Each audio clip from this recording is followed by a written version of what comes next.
You need to make sure you keep your focus on the threat area and not worry about meaningless tasks like retaining empty magazines. What that does is you can lose situational awareness on where your adversaries are, and they can maneuver on you, and that can mean the difference between life and death.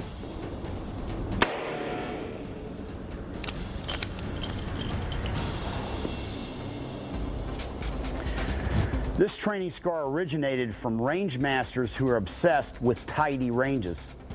And also the retention of an empty magazine originated from the tactical reload, where you retain a partially loaded magazine. In the training scenario you're about to see, what we have is a police officer who gets in an armed confrontation at close range. He's going to withdraw out of his vehicle and seek cover at the rear of his vehicle. However, when he needs to reload the first time you see it, he's going to retain his empty magazine, taking his focus away from the threat area and putting his life in danger.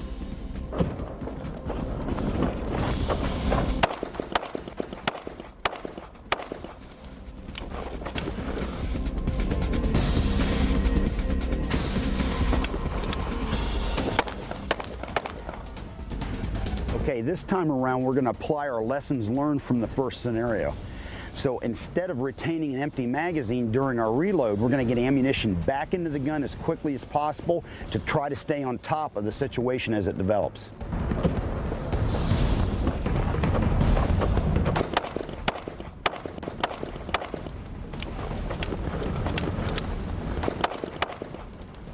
Okay, in the scenario you're about to see with the patrol carbine, retaining an empty magazine from a rifle is even more awkward and difficult than with a handgun due to the size and bulk of the magazine itself. So in many ways, this training scar is even more dangerous with a rifle than with a handgun.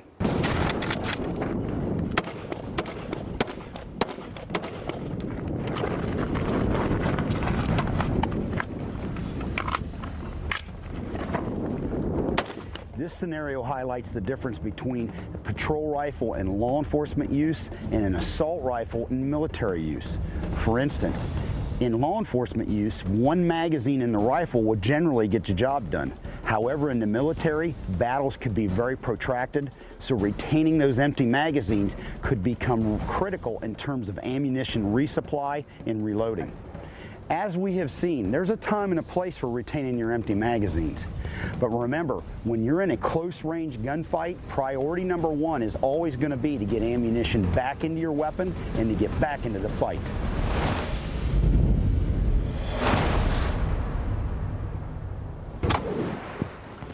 The first thing I do, I start scanning my sector. I identify a threat right up here.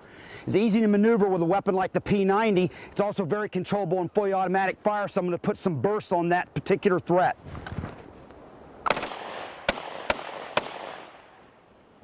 I come down here, I start to receive fire from farther down, approximately 100 yards. I'm going to put some semi-automatic fire on that threat.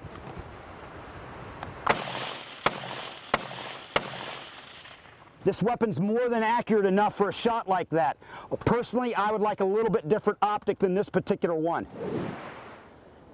As I move up, I identify a threat to my right side. I have to engage it on the move. Now I have one more threat here. I take the vehicle as cover and take this shot.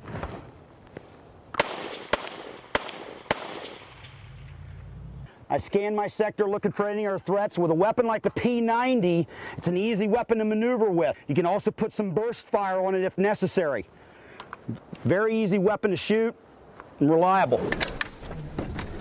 As I get out of the vehicle, I see an immediate threat coming over the hood of the car. I'm trying to create distance to put something in between me and him, but I need to engage him. Find my piece of cover. I'm coming up. I see another target. I find a piece of cover. I'm going to engage him. Come down, scan my area, make sure there are no other possible threats. A weapon like the P90 is very easy to shoot. Plus, it's in a caliber that allows me to engage targets farther than I would be able to with a pistol. Gun! Sir, are you okay? All right, get on my back. The P90's bullpup design allows for a short overall length of the weapon, yet maintains a full-length barrel, giving good terminal performance. All right, Larry. Ready? Okay. I'm rolling. All right, go. Threat! Aaron, let me get this corner. Hold what you got. We're just holding here, sir. Threat!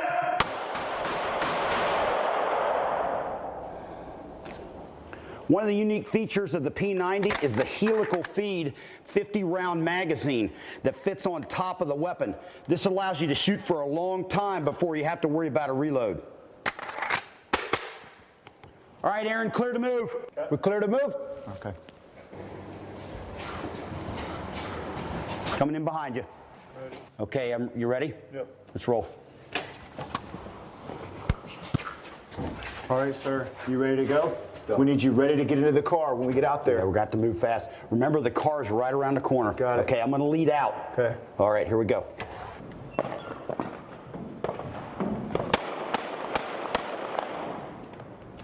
One of the unique things about the P90 is its bottom ejection, which makes it useful for left-handers as well as right-handers.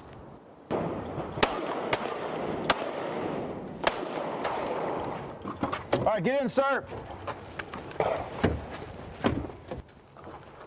One of the best features of the P90 is that even though it has a compact size, it's chambered in a round that can still defeat soft body armor.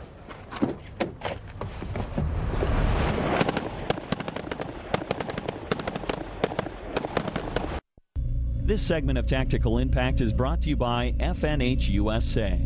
Aaron, this concept of the PDW really started as we know it in World War II with the 1911. Yeah, that pistol was carried by combat troops as well as rear echelon support troops who wanted to make sure they had a weapon on their hip in both the European and Pacific theater. Yeah, I think they just took it a step further and they just designed the first PDW from the ground up in the M1 carbine. And now fast forward to the P90, which is a modern generation PDW, and it's evolved to be even smaller, more ammunition, easier to shoot, and supposedly a better round at distance. Once again, as in with all those other weapons we just mentioned, you have that big question mark in terms of lethality. When you get in a gunfight, it's great to have a weapon that's easy to maneuver and handy, but a lot of times you want more gun. The challenge with a PDW is always going to be balancing effectiveness with ease of use.